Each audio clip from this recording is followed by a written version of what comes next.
Greetings, welcome to Transforming Assessment. This is our final session for 2022. We will be back again in 2023. There will be a recording after the session. Today's session is on student-centered feedback practices, and it's joint with the Assessment Higher Education Network based in the UK. So Fabio, would you like to begin, please, your section? Thank you, Mathew, and welcome from me. My name is Fabio. I'm based at the University of East Anglia, and I'm going to be your host for today.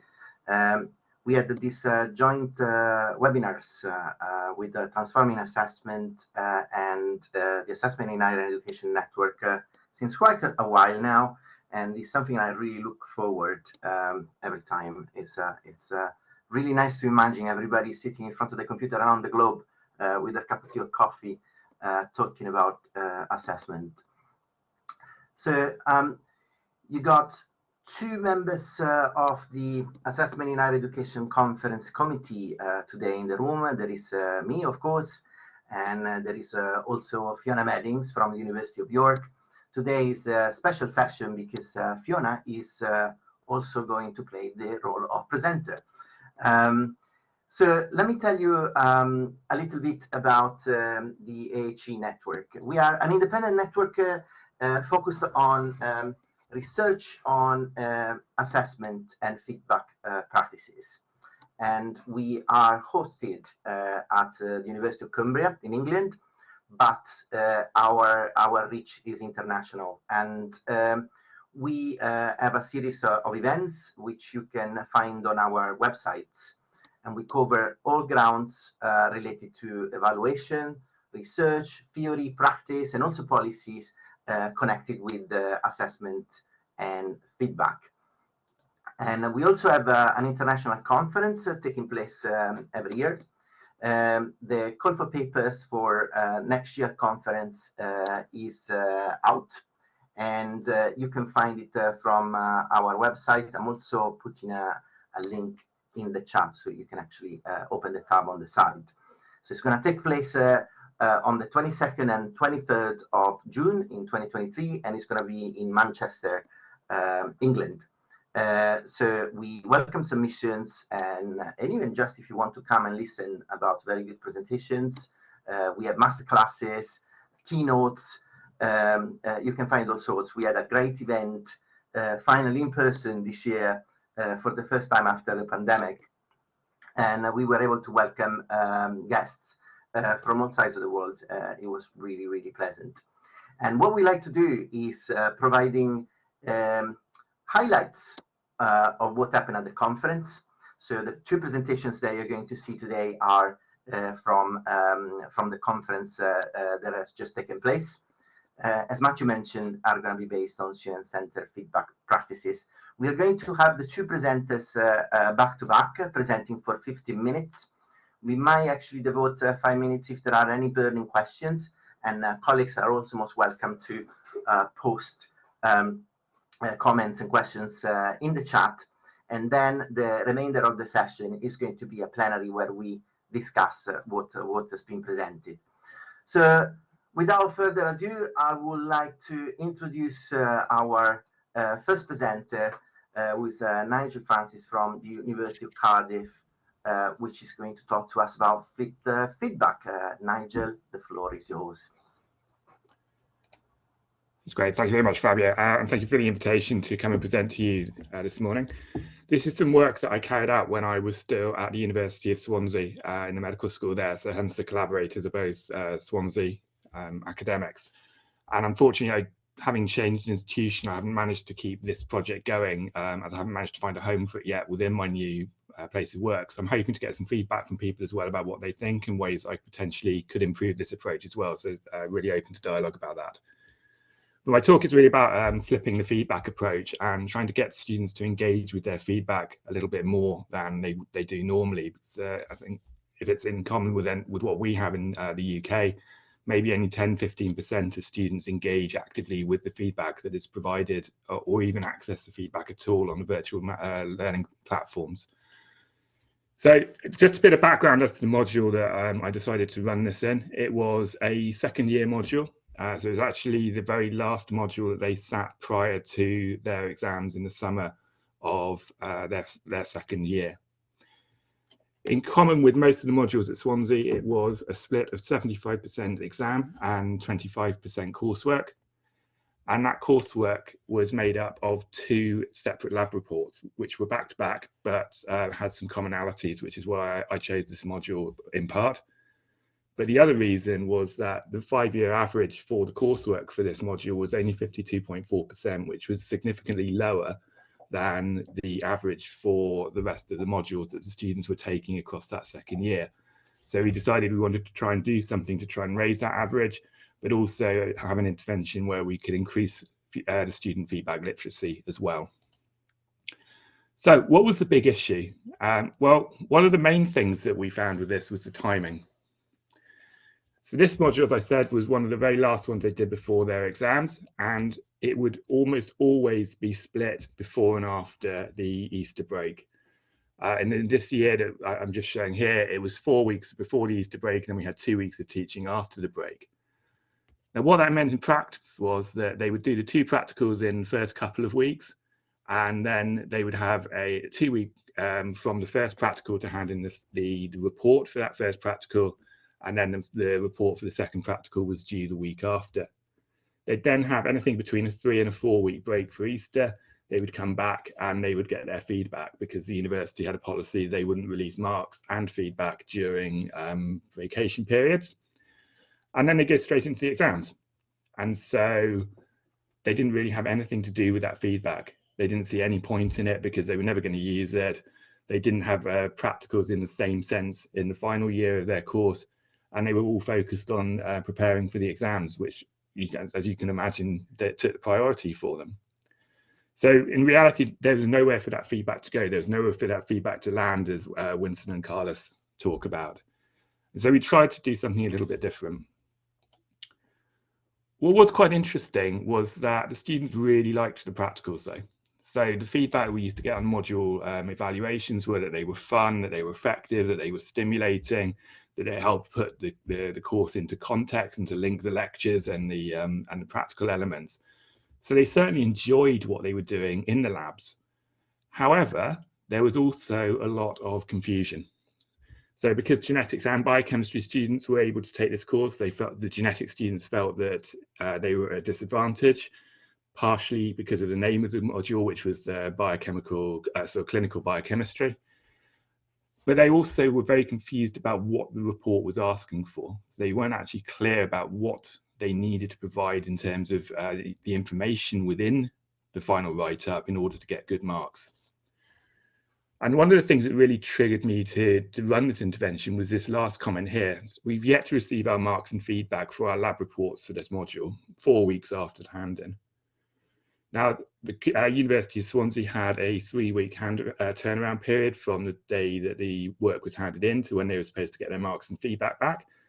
But like I said, they wouldn't release marks or feedback during student vacations. However, what I had done was immediately after those reports had been handed in was to release generic feedback to the students, which highlighted many of the common errors that had been made in previous years. And based on that comment, obviously the students didn't appreciate or understand that that was a form of feedback and that they could use that. So what I wanted to try and do in this process was actually make use of that generic feedback and to get the students to engage with that. So what I did was I asked the students to submit a draft version of their report and provided generic feedback only. So that was a document which highlighted many of the common errors that had been that the students had made in previous years. And I asked them to then improve that draft and resubmit. And at which point you might just be saying, well, that's just asking them to submit a draft. So where does the flip feedback element come into this? And for me, it's really about the way that I ask the students to engage with that generic feedback. So what I asked them to do was to get that generic feedback on that draft and provide and do a self-assessment. So what I asked the students to do is to go through each of the marking criteria and rank themselves from 1 to 5 as to how well they had actually managed to satisfy that mark criteria, from 1 being haven't done it at all to 5 being I've done this perfectly. Based on that self-assessment of the marking rubric, I then asked them to predict the mark that they thought that they were going to get for the piece of work. And then I asked them to do a reflective evaluation on their performance. So within that, I asked them to identify one thing that they thought they had done really well, one thing that they thought they had done particularly poorly, and one thing that they hadn't done at all that they needed to start thinking about in order to carry out for the next piece of work. I then took one of the ideas from Winston and Carlos's book about feedback and asked them to request very specific feedback on the final report. So I wasn't going through again and providing very detailed feedback on that final report. I was just going to give the specific feedback that the students asked for. And some students did that very well. They did ask for some very, very specific feedback. Others didn't know how to do that and just asked for very general feedback. But it does mean that you can tailor the feedback a little bit more to the students. It makes them feel like they're being listened to as well, and it gives them something that is more useful to them. So the incentive that I gave the students for doing this was that the draft report was worth 64% and the final report was worth 36%. And the reason I chose those percentages was that I wanted the students to take the draft submission seriously. I wanted it to be worth a significant amount of the marks for them. But I also wanted them to have somewhere where if they engaged with the process, that they were then able to increase their marks. And that 36% allowed students at the very top end to gain quite a number of additional marks if they wanted to, but it also gave those students at the bottom end a chance to really raise their marks up by maybe 1 or 2 grade boundaries in some cases. As an additional incentive, when they came to predicting their marks, to try and make them take that seriously as well, I introduced this sort of top mark wins. So essentially, if I gave them the report 60% and the student had predicted it was worth 64, then they would get 64. So if it was within 5% of the marks I actually gave the report, then the higher mark would win. And students seem to like that in some cases and not in others. So did it work? The formatting's changed on that completely, Mathew, but yeah, so essentially, yes, it did. I'm a scientist, so I did some stats on this just to see whether or not we were getting any changes. The first 2, sort of year 1 and year 2, which is 2018, 2019, you can see that there was a significant increase in the marks for both the hemoglobin and the glucose practicals, which were the 2 reports. And that was highly significant from when we did it as before providing this generic feedback flipped approach to actually providing the flipped approach.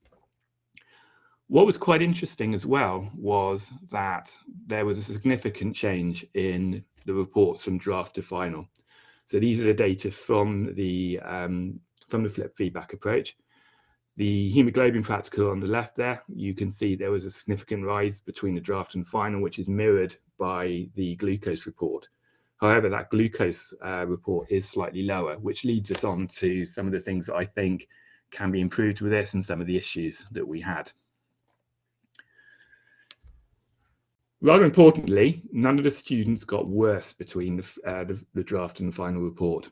So 82% and 81% respectively increased their marks between the final and the draft, between the draft and the final reports for the hemoglobin and the glucose reports. Those that didn't increase their marks just handed in the same piece of work. They didn't engage with the process and they just resubmitted the same work. So they got the same mark and therefore didn't see any increase. We saw a 9% increase in the first report, which was the hemoglobin one, but with a range of between 0 and 31%. And then for the second report, we only saw a 6% increase with a range of 0 to 40%. Now, the reason I think that possibly the glucose is much lower is that this was impacted by the COVID-19 pandemic. The day that they were supposed to be in the lab doing that second practical, they were told we can't come in, and the university shut the physical campus. And so we had to provide them with generic data sets. And I think one of the possible things is there's a disruption of the pandemic, but also that the students didn't feel that they had any ownership over that data because they hadn't generated it themselves. and therefore they were probably a little bit less engaged with that data and possibly with that second report. What is important is it was a very highly significant change, and there was a weak correlation between whether the students improved both their hemoglobin and their glucose reports, which is quite interesting because it means that the students aren't actually getting the link between the two practicals. So they don't see it as, well, I've got this wrong in the first report, I can use that feedback and apply it in the second report and then improve that, because we were seeing the same mistakes being made across the two reports. So that weak correlation is quite interesting. So trying to find some way to actually highlight that they can use the feedback between those two reports. But that's actually in conflict with what the students think as well. So the student opinion was largely positive. So they found it a useful approach, and they thought that the generic general feedback comments allowed them to understand where they had gained and lost their marks so that they could actually improve it.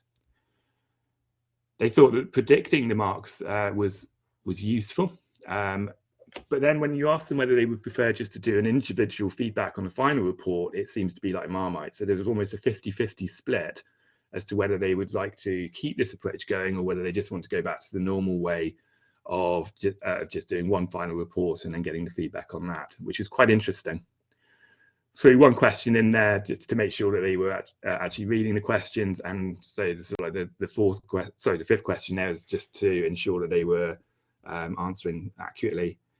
And as I said, they felt as a cohort that they were able to apply the feedback that they'd received to other tasks. Yet that very weak link between the two reports suggests that that's not actually happening as well as they think, or as well as we would like. So the students gave me some feedback on, in the free text as well, and it was again, it's quite positive about what they thought about it. So being able to clearly state on the self-assessment what they would like to actually get feedback on, how they can improve their marks, that they were able to see that draft, improve it, and then hand in the final copies to show that they've actually learned something, they've been able to apply that, they valued that. And they valued the things like being able to understand where they'd gone wrong in the assessment prior to handing it in so they could improve it, and actually felt like they had learned a little bit more in this report. So overall, it was a really positive experience for them. It was also a really positive experience for us as the academics running it. And we got a significant increase in the marks, which was one of the things that we set out to do at the start. Of course, it's not a perfect thing. There's always ways that we can improve it. And based on the student feedback, they would like a longer time for the draft report. So they had a 2-week window to write this up. We gave them 1 week to do the draft, 1 week to do the final report. And quite a number of the students said that they would have preferred to have maybe a week and a half to do the draft, and then sort of half a week to do the final report. So they would get that generic feedback once the draft was submitted. A number of the students did not like predicting their own mark. They felt that put quite a lot of pressure on them, although the feedback that they gave us said that they actually found that useful. So there's a little bit of flick there. As always, they wanted more detail and generic feedback and in the initial pro forma for the practicals, so that we could actually provide a little bit more detail about what we wanted them to actually look for. And from an academic perspective, one of the things that we felt would really help us would be to ask the students to submit a track change document in the for the final assessment. So what we would have to do is we'd have to download both of the reports, and then we'd have to sort of do a comparison side by side to see where the students had made changes. So if we had that as a track change process, then that will make it a lot easier for us just to see where they had made those additional comments and amendments. So how would I describe it? It's definitely a work in progress. It's something that I would really like to try and implement in Cardiff once I've actually got my feet under the table a little bit more. And I would really welcome any comments and suggestions from people in the room as to how this could be improved, or if you think that this is something worth pursuing. So thank you very much for your time and attention. Happy to take any questions. Thank you, Nigel. It's perfectly timed. So there are some questions for you in the chat, and I take note of that, so we can discuss later. But perhaps you can give us a couple of points right away. I have a quick question about what was the number of students you were working with? So it would vary from year to year, but I think the two cohorts were around about the 60 to 70 mark for those interventions. And I had a quick question from Mike, who was asking, why wouldn't you give generic feedback just before submitting the report rather than after? So the idea is that we wanted the students to think about what they were doing first. We wanted them to have a go at it rather than just giving them a generic feedback and then them using that to produce a sort of like a slightly more highly polished final version. So there's an element of, well, we want them to actually learn by doing. So do the draft, then go back and have that self-reflection on what they had and hadn't done within that draft report to then be able to improve it for the final submission. Perfect. More questions are coming in the chat. I'm sure that some of those you can pick yourself, but I'm taking note of all this, and we can reserve them for the discussion at the end of the session. So thank you, Nigel. What I suggest we do is moving to our second presentation for today. We are going to have Fiona Meddings talking about assessment versus VLE. Fiona, the floor is yours. Thank you. Good morning.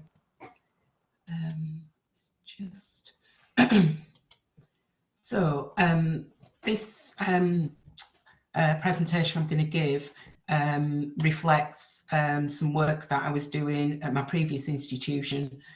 So just a brief history. There was a Faculty of Health Studies with 7 undergraduate health professions, and we've used generic marking criteria for written assignments, posters, seminars, portfolios and essay examinations, which we started developing in 2003-04.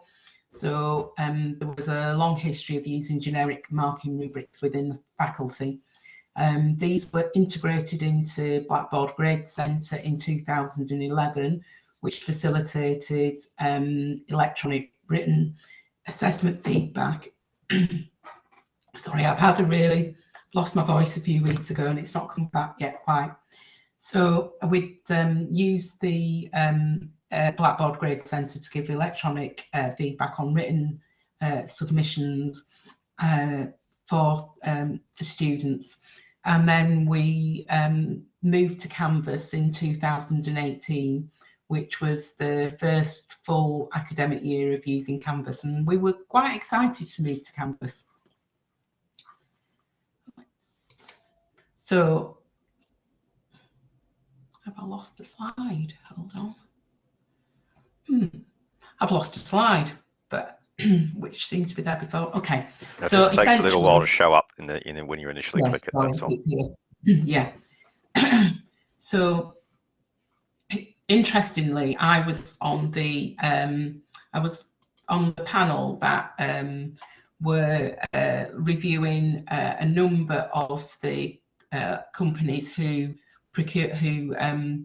produce learning management systems, and of course, because I was interested in feedback and assessment rubrics, I asked the question. But if you ask a simple question, you get a simple answer. The question I asked was, does Canvas have rubrics that you can customize? And the answer was yes. So on the left, the new learning management system, which we started with it arrived in the spring to summer of 2018, and then we used it in the academic year 18-19. So there were automated rubrics, and they actually read from left to right, which was the best on the left to the worst on the right. And then there was a colour scheme, which was green to red. So green should have been the best and red was the worst, if that makes sense.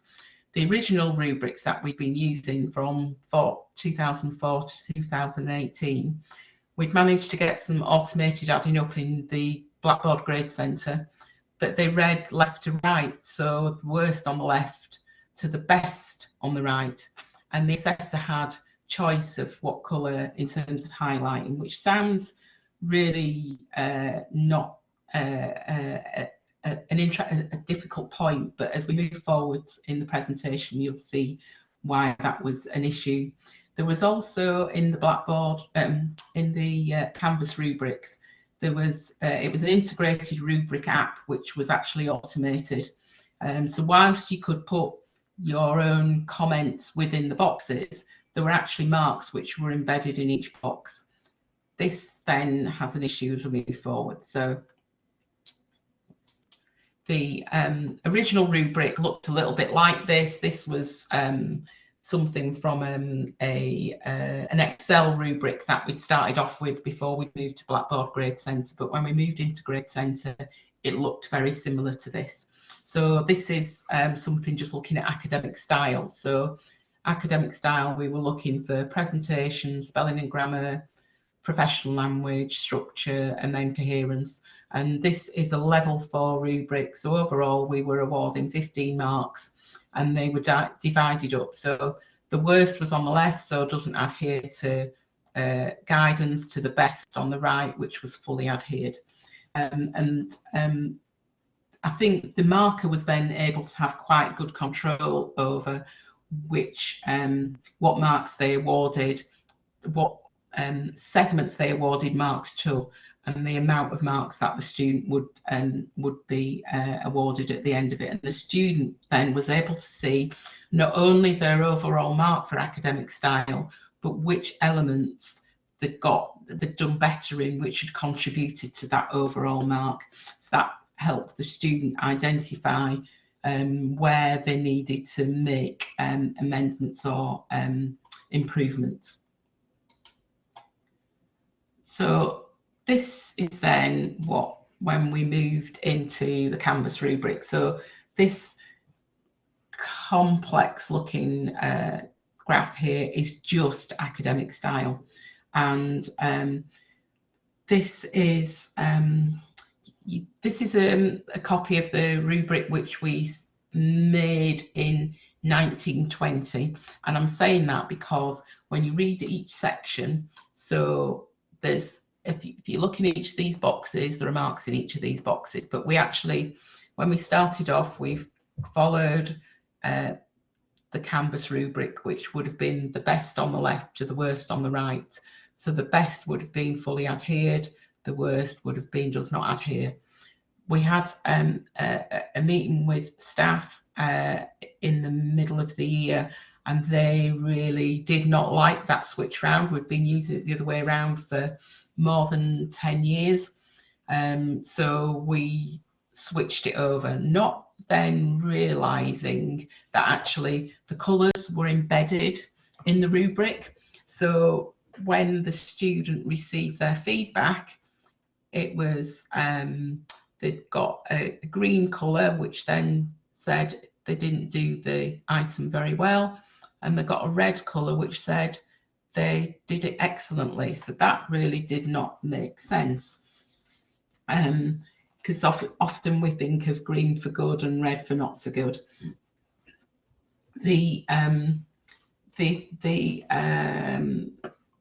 Each box also made us represent each section in a much more minimalistic way.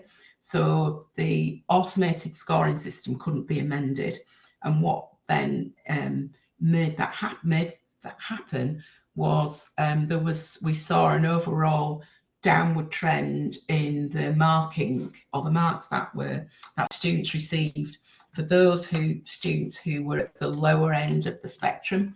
So it impacted negatively on student outcomes. So in the end, we had to abandon the automated calculation of marks so that we could award marks manually, meaning that negative impact on students and their student outcomes was reduced. I think in terms of the students, there were a number of student considerations. So there was there's quite a lot of literature on student accessing student rubrics, and I think Nigel mentions a little bit of about that in the beginning, and certainly Price and Rust and Weaver of 2006. I can provide you with a reference list later on.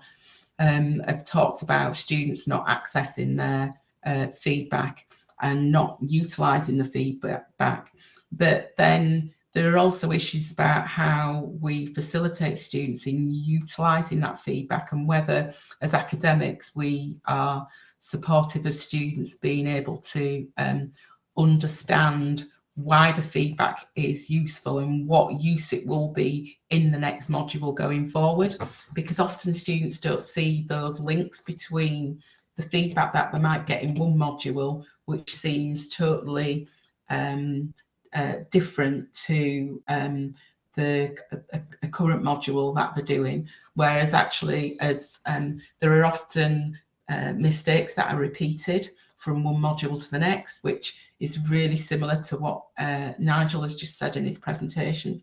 So the other thing that we needed to consider was the students who'd moved into year 2 and year 3 of their programmes in 18 and 19. So they had 1 to 2 years experience of the previous VLE and the previous generic marking rubrics and the previous way that they had received feedback, and then they were suddenly faced with this new setup. So we needed, as module leaders, to develop to provide some support for students for being able to review the new feedback in the new marking rubrics, but also what we realised was we were really excited about the new system because we could actually, oops, sorry, that's me pressing that. Okay, we were really excited about the new system because we could give annotations on the student work, and then students would come and sit. We realised fairly early on, as personal supervisors, when we saw students and talked about the feedback, that students were not really understanding what we were meaning by annotations. And actually, there was something that students needed to allow to be able to see the annotations in the rubrics. But as academics, we didn't know. So if you don't know what you don't know, we're talking to students about the annotations and the extra feedback that we put on student work, but they didn't know what we were talking about because they couldn't see it. So there's some things that were really interesting about the system itself, that as markers and academics, that we didn't know or understand. And then in terms of how students perceive the improvements, we tried to increase student use of feedback by providing those extra annotations, but then also because of the problems that we'd identified with in the first half of the year, we then made some changes which hopefully meant that we were ensuring that all students understood about how to access the annotations on their feedback, but also we wanted to reduce any impact on student outcomes by that downward trend we'd seen at the lower end of the marking range. And I think overall, now this is my last slide. Overall, there is some things about language. So we talked about rubrics to Canvas, the company, and they talked about rubrics, but actually we meant slightly different things. We also wanted to ensure that we as academics and students who got used to the way that feedback was provided, that we didn't want, as academics, we didn't want a system to interfere with what we'd seen as a really familiar pedagogy, because we'd used something in Blackboard Grade Centre that we felt was quite flexible, and now we'd arrived at a new system where rubrics were much more inflexible. We'd got a familiar pedagogy, marking left to right. We were able to break down the criteria into subsections rather than into really tiny elements which impacted on the feedback. And then we found automation was just too a higher price to pay. And that's it. Thank you. Thank you very much, Fiona, to perfectly timed presentation, which makes the job of a chair a dream. I have right away a question for you from Emma, and she was asking, was the red and green based on the US scale, so that anything under about 60 is a red? And she said that was an issue for her experience on Blackboard Ultra. Yes, so essentially there was red to green, but actually in the middle we'd got some light ambery colours. So I think, yes, it was around 60. Under 60 was then definitely more was more orange to yellow, was more so over 60 was going towards the green, under 60 was definitely orange, and then we'd got red at under 40%. And we had Kati also commenting on issues with the color scale, so the fact that you have rigidity in setting colors, and having green and red might not be the best for students who are actually experiencing problem with color vision. Absolutely, I agree 100%. So that's another thing that as an academic, where when we were in the old Blackboard in our grade centre, we generally just highlighted in a grey colour. So we highlighted the box that we wanted the student to know that that was the thing that they'd achieved. And so the colours didn't denote how well or not somebody'd done something. That was in the feedback. And then, and obviously the annotations would, are really great. If they're used well, then they can support students in understanding what they've not done and demonstrate to students what they can do. So that's,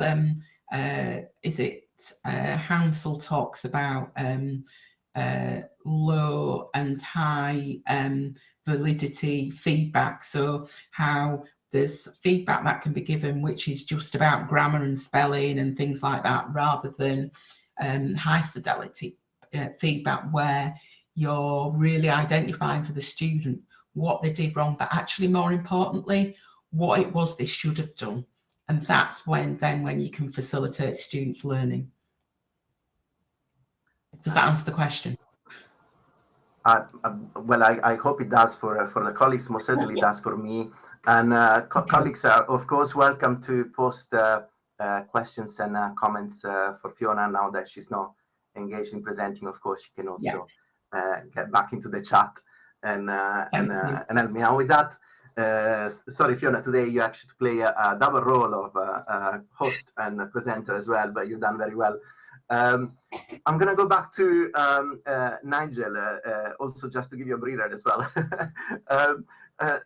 Nigel, you were mentioning in one of your slides that students didn't like to predict their marks, which I found quite surprising, because there was a prize attached to that, which was if you get it right, you actually get a higher mark.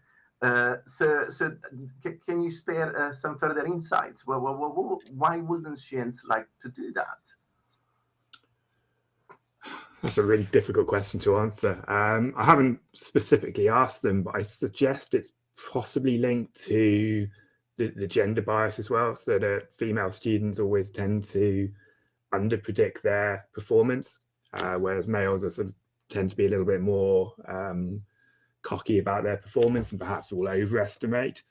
So maybe the female students feel that they are slightly at a disadvantage because they will underestimate their marks. They don't like putting themselves forward in that way.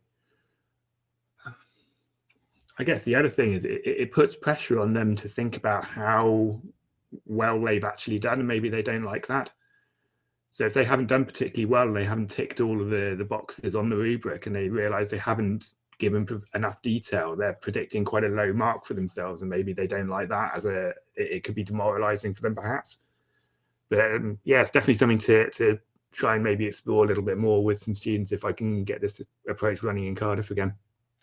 That is very interesting. My personal opinion, and perhaps colleagues might tell me wrong, is that we do far too much. We have a very strong focus on content, and we do far too little metacognition. And this idea of training students to self-assess their performance is actually something that we should do more, so that they don't have hard feelings about it as well. I agree. That's a good. I think it's something we should be doing with the students, but what we should be doing with the students and what the students like is not always completely aligned.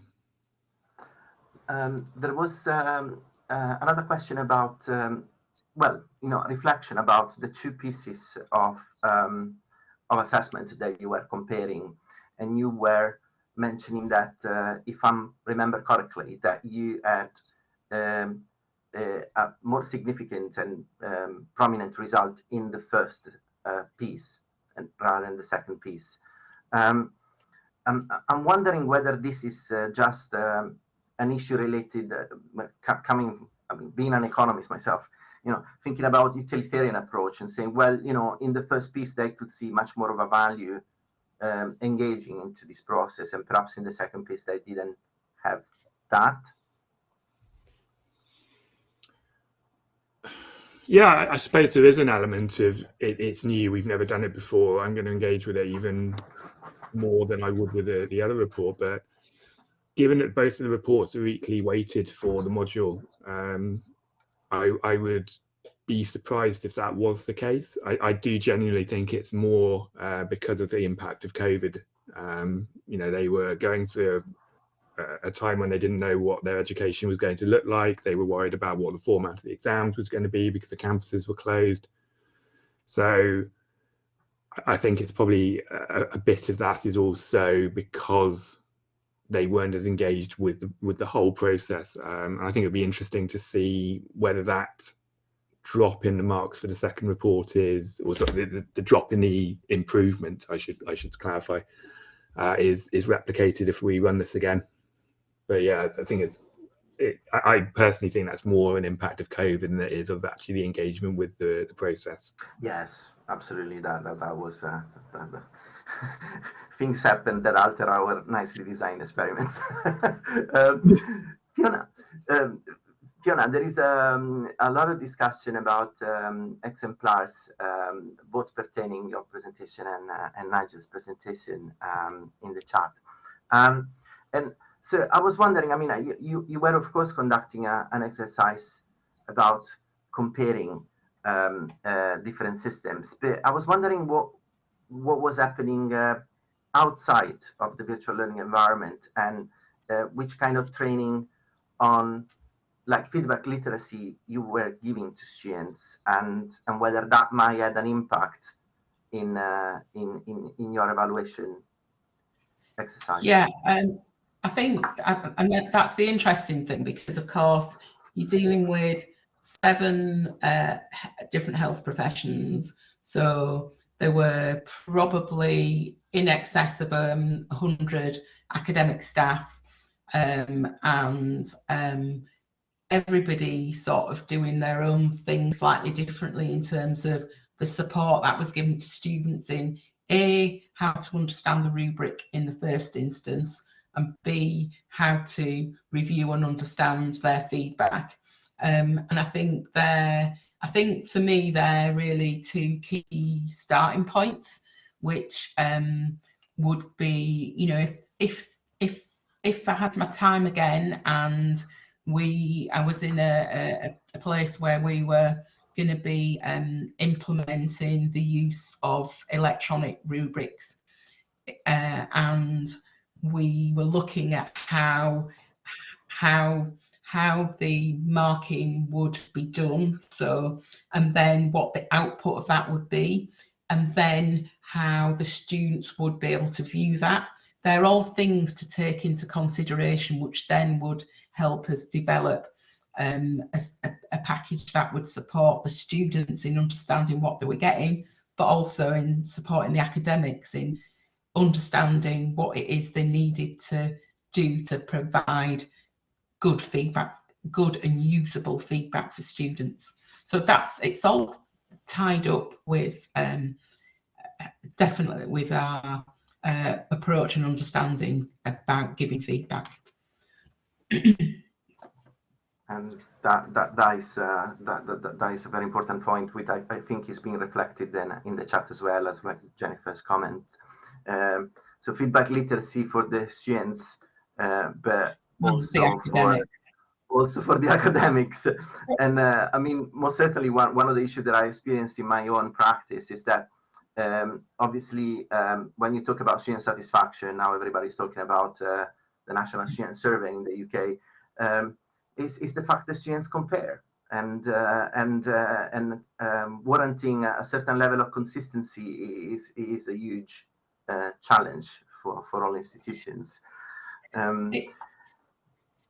It is, because obviously assessment and feedback is the thing that fares worse in the National Student Survey, which is in the UK, is a review done by final year students on their programme across. It's done on a number of elements across the programme, but assessment and feedback is the thing that consistently fares worse.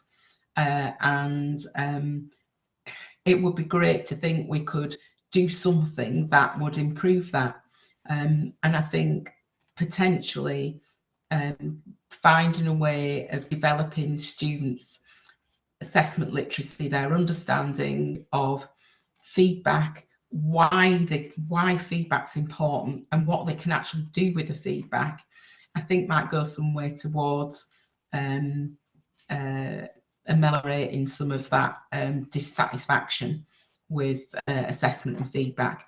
But then in terms of inconsistencies, the other thing I think is really important is for students for us as academics to be clear that we're all different. We're never ever going to have two academics who mark the same piece of work in exactly the same way. It's a subjective process unless it's a multiple choice paper. So we need to find some way of developing that consistency and developing that community of practice within a team, but also then to educate the students in understanding that academics are human beings. We make different choices about what's good and what's not so good. In the end, we try and make sure it's a level playing field. So over the course of a programme, students will be marked by lots of different assessors, and that way that should level out. Does that make sense? Absolutely, absolutely. But at least you use the rubrics and you're trying to be as consistent as possible. Yeah. Nigel, I mean, talking about this theme of consistency, how did your colleagues receive your approach? Were you actually able to cross-fertilize field and everybody, having other colleagues taking up on your approach so that you could compare notes with everybody? There are also questions for you in the chat about whether your approach actually supported students from a widening access background, if you have the data to evaluate that. So I managed to get one more colleague on board who taught on that module, and she was one of the collaborators that I mentioned on the opening slide. So she marked one of the reports and I marked one of the others. So hopefully there was consistency there, and that it was the same person marking the draft and the final reports in each case. As I said, unfortunately, I left Swansea shortly after running this intervention, so wasn't really able to follow it up with trying to get it more widely adopted. However, the feedback that I got from members of staff was, oh, that's time consuming. We don't have time to do that on larger modules. So there's always a balance and a tension between trying to do what is best for the students and the workload that we have to manage as well. And so what was the question about the widening access? Could you repeat that? So I had a question about whether you had the data, whether the data would be granular enough to assess whether widening access students were supported or particularly benefited from the approach that you implemented in your innovation. I haven't looked at that specifically. I've looked at it more as a cohort effect rather than individual students. So I had a couple of questions about that as to which students improved the most as well in the chat, but certainly could dive into the data as well in that respect. So I would be able to link the marks and the improvement in the marks back to those students that we would consider to be sort of widening access or from community first areas in Wales, as we call them. So it certainly would be possible to do that if time permits.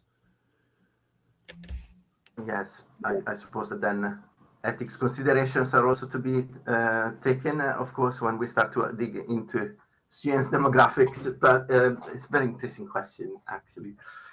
Are there any further questions that colleagues would like to pose to our presenters? Please post them in the chat, or just wave at me and I'll make sure to convey them. Otherwise, we're only a few minutes to the end of the session. I noticed there was a comment about Mike about norm referencing in the UK. Oh, thanks. I was just typing an answer to that, actually. Mathew. I'm thinking, oh no. So generally we've got criteria to review student work against. So the criteria is is jointly with the information the student was given about the assessment. So what is it the student was asked to do? And then we've got some sort of rubric or some sort of tool to mark it against. So we should actually be criterion referencing. What we do, we do criterion reference, but then if we've got a batch of scripts, you know what you generally start marking, and you mark the third one and you think, oh, that was really, really good. And then you get to the sixth one and you think, that was really good, but was it better than the third one? So then you do go back. So there is some of that that norm referencing that goes on, but we should really be criterion reference. We tell the student what we're looking for in the criteria, and that is not about saying where they sit within a group of students, which would be norm referencing. Yeah. Answer your question, Mike. Yeah, I mean, my comment on that is, yes, I've noticed even in Australia, yes, we're what we call, standards referenced assessment with criteria and typical sort of rubric, your different standard levels. But, when it comes to reviewing the grades at the end of the session, there's a bit of that norm referencing happening to try and figure out where your pass mark should be. It's a sort of what you might call an old habit that's hard, that is still alive in the system. Even though that strictly speaking by the policy, it shouldn't be so, And students don't know that goes on.